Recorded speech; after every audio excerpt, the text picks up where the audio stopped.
Պարոն Հովհաննիսյան, կարող եք սկսել։ Բարև ձեզ, սիրելի լրագրողներ, սիրելի քաղաքացիներ, մենք այս շաբաթ ունեցել ենք ուրեմն նիստեր, բավականին կարևոր նախագծեր ենք քննարկել, որոշումներ ենք կայացրել եւ այդ նախագծերից թերևս ամենակննարկվածներից մեկը կխնդրեմ, որ իմ գործընկեր Տիկին Թագուհի Ղազարյանը ներկայացնի, քանի որ նաեւ մամուլում այլ ձևակերպումներ, այլ տրամաբանությամբ է ներկայացվել տվյալ նախագիծը։ Խնդրեմ Տիկին Ղազարյան։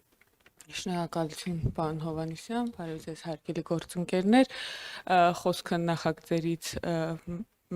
մշակույթի հուշարձանների, մշակույթի եւ պատմության հուշարձանների պահպանման օրենքի մասին է, որով ըստ էության քաղաքացիական պայմանագիր խմբակցություն քվեարկեց եւ իմ եւ պարոն Գաբրիելյանի նախաձեռնությամբ առաջ քաշված նախագծին, որով առաջարկում ենք, որ մայրաթորին պատկանող հուշարձանները ավելի պաշտպանված լինեն հենց մայրաթորի սեփականության տիրույթում մնալու տրամաբանության մեջ։ Մենք կարծում ենք, մեր դիրքորոշումն այն է, որ մայրաթորին պատկանող հուշարձանները, եկեղեցիները պետք է մնան մայրաթորի մոտ, պետք է դրանց օտարումը կամ սեփականության փոփոխությունը հնարավորինս բարդացված եւ գուցե նույնիսկ անհնար դառնա, կախված իհարկե այն տրամաբանությունից, որը կարող է տեղի ունենալ, հասկանալի պատճառով այս օրերին վերջին ամիսներին բավականին քաղաքականացված լինելու պատճառով մայրաթորի կողմից որոշ մայրաթորի փաստացի իրավական ներկայացուցիչների կողմից որոշ ազդակներ ենք ստանում, բայց միայն դա չի պատճառը։ Պատճառն այն է, որ մենք ուսումնասիրեցինք միջազգային փորձը եւ թե ՅՈՒՆԵՍԿՕ-ի կոնվենցիաներով, թե բազմաթիվ երկրների փորձով կրոնական հուշարձաններ եւ կրոնական մշակութային արժեքները առանձնահատուկ պաշտպանության կարիք ունեն պետությունների կողմից եւ մենք կարծում ենք, որ այս ոլորտը բավականաչափ լավ կարգավորված չէ Հայաստանում եւ դա սկսեց ավելի սուր կերպով երևալ, երբ եկեղեցու ներկայացուցիչների կողմից քաղաքական բուռն գործունեությունը սկսվեց։ Մենք կարծում ենք, որ Հայաստանում հուշարձանների պահպանության եւ մշակութային արժեքների պահպանության ոլորտը պետք է բերվի միջազգային ստանդարտների։ Բազմաթիվ քայլեր արդեն նախորդ շրջանում արել ենք, թե այս օրենքի, թե թանգարանների օրենքի, թե մշակութային հիմունքների մասին օրենքների փոփոխություններով, բայց այդ փոփոխությունները օրենսդրական կանգ չեն առնի, կշարունակեն եւ ես կարծում եմ, որ սա հրաշալի առիթ է նաեւ մշակույթի հետ կապված գործիչների, այդ ոլորտում աշխատողների համար արձագանքելու նաեւ նախաձեռնություններ առաջ բերելու եւ մենք սիրով դա կքննարկենք։ Շնորհակալություն։ Շնորհակալություն, հիմա կարող եք անցնել հարցերին։ Սիվիկ, խնդրեմ ձեր հարցը։ Շնորհակալություն։ Հարցս երկուսին էլ ուղղվում է, պարոն Հովհաննիսյան, Տիկին Ղազարյան։ Երեք մեր ձևով շարժման համակարգող պարոն Նարեկ Կարապետյանը մի տեսագրություն էր հրապարակել կարճ, որտեղ երևում է, թե ինչպես ժանգլյորի ժեստ անելով նա վերև է թռցնում, ապա ափի մեջ է առնում 10 դրամանոց, հայտարարելով, որ սա առաջին հայացքից գուցե թվում է 10 դրամանոց է, բայց սա Հայաստանի ապագա վարչապետի 10 տարվա աշխատավարձն է։ Ուզում եմ հարցնել, սա քաղաքականության մեջ նոր ժանր է նախընտրական հեքիաթասացության ոճում եւ որպես հավելում ասեմ, որ երեք կառավարություն ազգային ժողով հարց ու պատասխանից հետո մեր ձևովի Facebook-յան էջում զետեղվել են 2 սկրին, որոնցից մեկում պատկերված է մեր ձևը, այսինքն իրենց ձևը 1 դրամ աշխատավարձ եւ ձեր ձևը, որը մեջբերում է պարոն վարչապետի երեկվա ելույթից ոտերներդ կջարդեմ։ Ձեր մեկնաբանությունները։ Շնորհակալ եմ հարցի համար։ Նախ անդրադառնալով 1 դրամանոց այդ անձնավորությանը, իմ դիտարկումը հետեւյալն է, սա պետությունն է եւ պետական կառավարման համակարգում անհրաժեշտ են լավ մասնագետներ, որոնք պետք է վարձատրվեն իրենց կատարած աշխատանքի համար եւ պետությանը մատուցեն բարձրորակ, լավ ծառայություն, զերծ կոռուպցիոն եւ այլ մեխանիզմներից։ Հիմա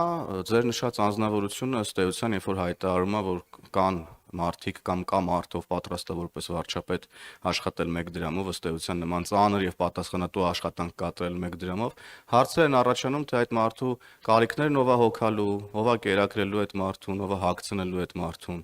Եվ այս հարցերի պատասխաններն ըստ էության տանում են այնտեղ, որ ուրիշներն են այդ ամեն ինչը անելու եւ հետեւաբար ուրիշներն են այդ մարդկանց միջոցով երկիրը կառավարելու։ Էլ չեմ խոսում, որ եթե մարդը իր աշխատանքի դիմաց վարձատրություն չի ստանում, ուրիշ տեղից է այդ գումարը վերցնում, սև, մութ ճանապարհներով։ Ըստ էության այս հայտարարությունը պրիմիտիվ եւ նաեւ վտանգավոր հայտարարություն է, եւ ես կոչ եմ անում նման պրիմիտիվ հայտարարություններով չփորձել խաբել մեր ժողովրդին։ Շնորհակալ եմ հարցի համար։ Ծանոթ չեմ ձեր նշած հրապարակումներին, շնորհակալ եմ նաև տեղեկացնելու համար։ Ես կուզենայի նաև որպես լրագրողներ հետաքրքրվեք միգուցե կառավարությունը եւ գուցե նաև Տաշիր գրուպը այդ տեղեկությունը ունենա, թե արդյոք 1 դրամ ինքնարժեք ունեցող այդ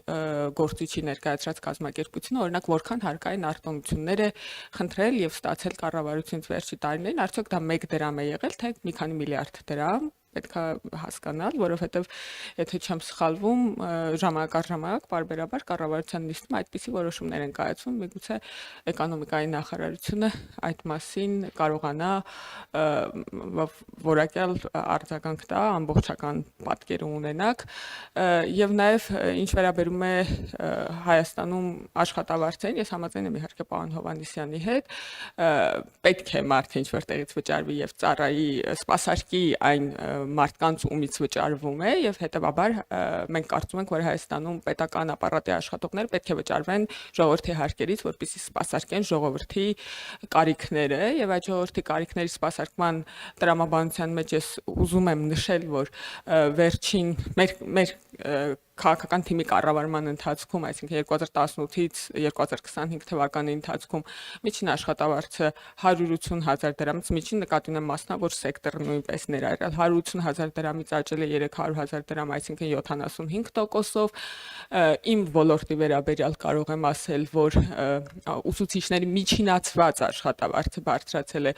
շուրջ 85%-ով, գիտաշխատողների միջինացված աշխատավարձը բարձրացել է 200%-ով, ոչ թե առանձին մի ոլորտ է, այլ միջինացված, որովհետև կան նաև աշխատողներ, որոնք 340-400% բարձրացում են ունեցել, եւ կարծում եմ տրամաբանական է, որ պետական ապարատում, եթե ոչ նույն չափ, ապա գոնե համադրելի մոտ ինչ որ փոփոխություններ պետք է տեղի ունենան, որովհետև այս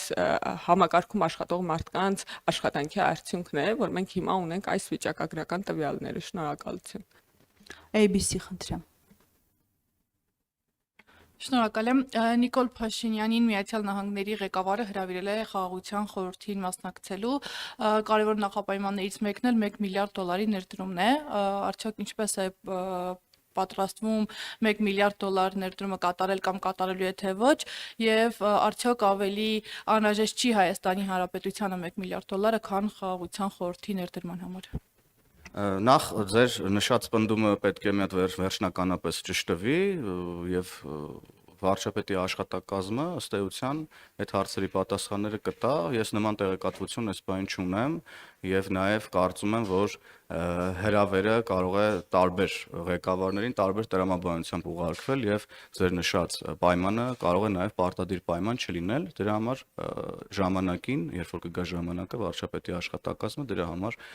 դրա մասին անպայմանորեն կծանոթացնի մեր հանրությանը։ Հանրային ռադիո։ Շնորհակալ եմ։ Հարցս ուղղում եմ երկու падգամավորներին էլ, ով կցանկանա։ Եվրոպայի խորհրդի սոցիալական իրավունքների կոմիտեն ժամեր առաջ հրապարակել է 2025 թվականի եզրակացությունները աշխատանքային իրավունքների վերաբերյալ եւ Հայաստանի դեպքում կոմիտեն արձանագրել է լիակատար անհամապատասխանություն բոլոր ուսումնասիրված դրույթներով, այսինքն 8-ից 8 անհամապատասխանություն եւ 0 համապատասխանություն, մասնավորապես թույլ տվեք մեջ բերեմ, կոմիտեն գրել է, որ Հայաստանը չի ապահովում խելամիտ աշխատանքային ժամանակ, անվտանգ եւ առողջ աշխատանքային պայմաններ, կանանց եւ տղամարդկանց համար վարձատրություն եւ այլն։ Այս առումով աշխատանքային օրենսգիրքը փոխվեց, ստեղծվեց տեսչական մարմին, նախ կխնդրեմ գնահատել հնչեցված տվյալները եւ նաեւ ասել, թե Հայաստանը ինչ անելիքներ ունի թվարկված բացերը լրացնելու համար եւ մի կարճ հարց Դոնալդ Թրամփը Իրանի հետ գործակցող երկրների համար 25% մաքսատուրք է սահմանել, ինչպես եք պատկերացնում սրա ընթացքը եւ ազդեցությունը Հայաստանի վրա։ Շնորհակալություն հարցի համար։ Երևի տրամաբանական կլինի ասել, որ մենք դեռևս ամբողջությամբ զեկույցին ծանոթ չենք, բայց Հայաստանի Հանրապետության վարչապետի աշխատակազմում, անվտանգության խորհրդի կազմում կա միջգերատեսչական հանձնաժողով ստեղծված, որում որպես ազգային ժողովի ներկայացուցիչ ներգրավված եմ նաև ես, եւ մենք բոլոր միջազգային զեկույցները մանրամասն ընթերցում ենք եւ դրանց բոլոր դիտարկումների վերաբերյալ փոփոխությունների օրակարգեր են առաջարկում բոլոր գերատեսչություններին եւ ոլորտներով։ Հետեւաբար այս զեկույցը նույնպես ներգրավված է անվտանգության խորհրդի այդ միջգերատեսչական հանձնաժողովում։ Դրա համար ես հիմա առանձին արձագանք չեմ տա, մանավանդ որ դետալային ծանոթ չեմ, բայց ուզում եմ ասել, որ մեր վերաբերմունքը միջազգային զեկույցներին այդպիսին է։ Մենք եթե նկատել եք եւ վստահաբար նկատել եք, ամեն տարի բարելավումներ ենք ունենում միջազգային սանդղակներում եւ սա նաեւ այդ աշխատանքի արդյունքն է։ Դետալային արձագանք չեմ տա, ավելի մանրամասն եթե կարիք կլինի, ծանոթանալուց հետո կարող ենք նաեւ հյուրընկալվել հանրային ռադիո ես կամ աշխատանքի ոլորտից հենց հանձնաժողովից որևէ մեկը եւ ավելի մանրամասն արձագանքեն։ Հարցի երկրորդ մասին արձագանքելով դուք գիտեք, որ սրանից առաջ էլ ԱՄՆ-ի եւ Իրանի միջև հարաբերությունները մեղմ ասած այդքան էլ հարթ չէին եւ արկա էին նաեւ նմանատիպ այլ ուրեմն դրվագներ Հայաստանը մինչ այս հնարավորինս բալանսավորված քաղաքականություն է վարում դուք գիտեք թե մենք ինչ ծրագրեր ենք այսօր արդեն իրականացնում Ամերիկայի Միացյալ Նահանգների հետ եւ դուք գիտեք նաեւ ինչպիսի հարաբերություններ ունենք Իրանի հետ մինչ այս պահը մեզ հաջողվել է մեր գործընկերների հետ ուրեմն ունենալ բալանսավորված հարաբերություններ եւ վարել բալանսավորված քաղաքականություն եւ ես հույս ունեմ որ այդ քաղաքականությունը նույն տրամաբանությամբ կշարունակենք իրականացնել մեր երկու գործընկերների հետ 5-րդ տալիք խնդրեմ ձեր հարցը։ Հարցս ուղղում եմ երկուսիդ էլ, եթե տեղեկացված եք պատասխանեք։ Երեք Նյուզեեմը տեղեկություն հայտնեց, որ Երևանի մաթեմատիկական մեքենաների գիտահետազոտական ինստիտուտը վաճառվել է ռուս գործարար, հայտնի ռուս գործարար Վլադիմիր Եվտուշենկոին, որովհետև Եվտուշենկովին եւ նախորդ օրներ կարծես վարչապետի հետ էր հանդիպում եղել, քանի որ քաղաքացիական պայմանագիրը միշտ նախկին իշխանություններին մեղադրել է, այսպես ասած, ամեն ինչ ռուսներին վաճառելու, այսպես այդ մեղադրանքն է հնչեցրել, ինչ տեղեկություն ունեք այս մասին, քանի որ Նյուզեեմը իր աղբյուրներին է հղում անում եւ այդ ինստիտուտը, ինչպես ասում են Մերգելյան ինստիտուտը, ինչու է վաճառվել ռուսներին։ Նախ ես Նյուզեեմի աղբյուրների իսկության մասին այս բան որևէ գնահատական տալ չեմ կարող, ինչ վերաբերվում է որևէ գույք վաճառել կամ չվաճառելուն, դա այս process-ները հնարավորինս թափանցիկ են, կառավարության որոշումներով են սրանք տեղի ունենում։ Ինչ վերաբերվում է ձեր հարցի այն հատվածին, որ մենք միշտ ասել ենք, որ ամեն ինչ վաճառում է ռուսներին, մենք նման ձևակերպում չենք արել, մենք արել ենք ձևակերպումներ առայն, որ Հայաստանի Հանրապետության կարևորագույն նշանակության օբյեկտները վաճառվել են ջրի գնով ոչ մի բանի դիմաց։ Մյուս կողմում կարող են լինեն ռուսները, այլ երկրի ներկայացուցիչներ եւ այլն եւ այդպես շարունակ։ Խնդիրը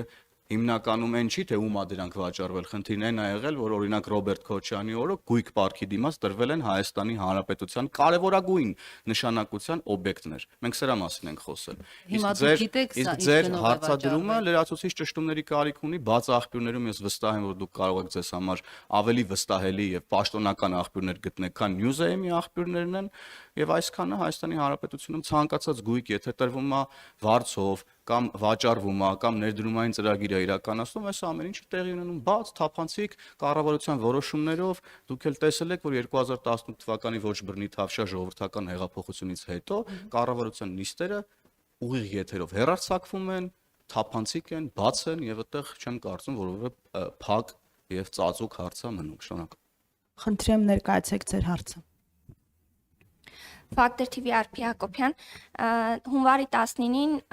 հայտարարվեց, որ վարչապետ Նիկոլ Փաշինյանը չի մասնակցի Դավոսի տնտեսական ֆորումին, բայց երեկոյան պարզ դարձավ, որ նա մեկնել է Դավոս համաշխարհային տնտեսական ֆորումի շրջանակում ԱՄՆ նախագահ Դոնալդ Թրամփի հրավերով որպես հիմնադիր անդամ մասնակցելու Խաղաղության խորհրդի կանոնադրության ստորագրման հանդիսավոր արարողությանը։ Հայաստանի համար այս հրավերը անակնկալ էր կամ արդյոք Դավոսի համաժողովին մասնակցությունը կարևոր էր միայն կանոնադրությունը ստորագրելու իմաստով։ Տեղեկություն ունեք, թե ինչով է պայմանավորված այս փոփոխությունը եւ եւս մեկ հարց էլ, արդյոք առողջապահության հանձնաժողովի նախագահ Ռիփսիմե Հունանյանը վարչության հորդորով է որոշել, որ թողնում է պաշտոնը եւ չմասնակցել ընտրություններին 26-ի խորհրդարանական։ Շնորհակալ եմ։ Դավոսի հետ կապված մեզ համար սա կարևոր միջոցառում է, բազմիցս մասնակցել ենք եւ ելի ենք մասնակցելու, վարչապետի օրակարգով է պայմանավորված, թե նա ինչ միջոցառումների կմասնակցի կամ չի մասնակցի, հաշվի առնելով այդ օրակարգում տեղ գտած այլ միջոցառումները եւ դրանց կարեւորությունը։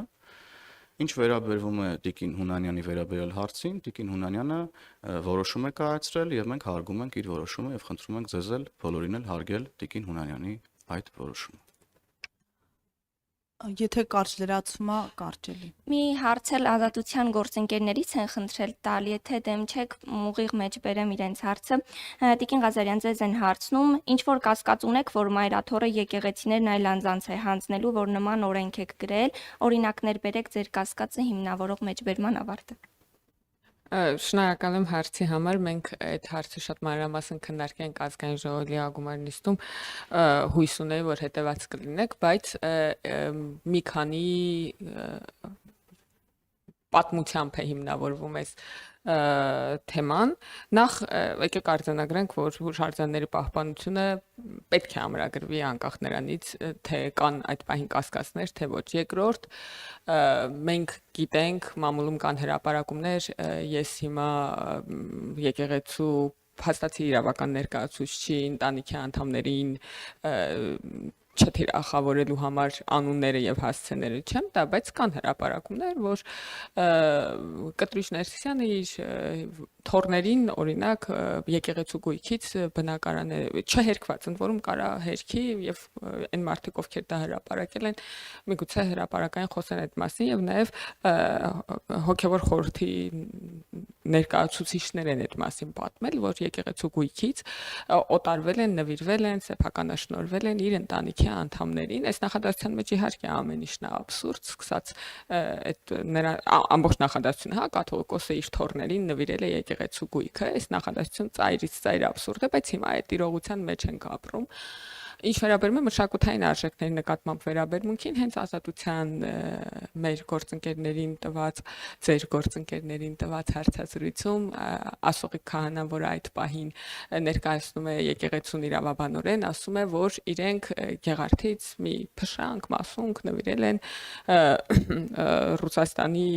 եկեղեցուն, թեմի առաջնորդին, ռուս ուղղափառ եկեղեցու թեմի առաջնորդին, դրան եթե գումարենք նաև այն քաղաքական հորդորները, որոնք տեղի են ունենում, այսինքն մշակութային արժեքներ նվիրելու պրակտիկա էլ կա, ընծայաբերելու, եթե կարելի է այդ բառը ճշգրիտ բառերով նկարագրել, հա, կանոնադրական, ընդ որում նվիրելու եւ ընծայաբերելու իմաստով, իրավական իմաստով այդտեղ ոչ մի տարբերություն չկա, այդ սեփականության օտարման հարց է առաջանում։ Դրան եթե գումարենք նաև այն խոսույթը վերջին 8 ամիսների, որ գեներացվում է իր քաղաքական այս բան կաթողիկոսի պաշտոն զբաղեցնող մարդու քաղաքական համախոհների շրջանակում, այսինքն տեղափոխել մայրաթորի նստավայրը եւ Ռուսաստանից կառավարել, որևէ կերպ չի կարող բացառվել, ընդ որում չի միջամտել, հա, եկեղեցին խորհուրդը, հոգևոր խորհուրդը ասի դադարեցրեք, Հայաստանն է այն վայրը, կենտրոնը հոգևոր, որտեղից մենք պետք է շարունակենք հոգևոր գործունեություն ծավալել, այսինքն ավելի թեժացրել է այդ խոսակցությունները, ոչ որևէ կերպ չի բացառվում, որ օրինակ մեկ այլ հոգևոր թեմի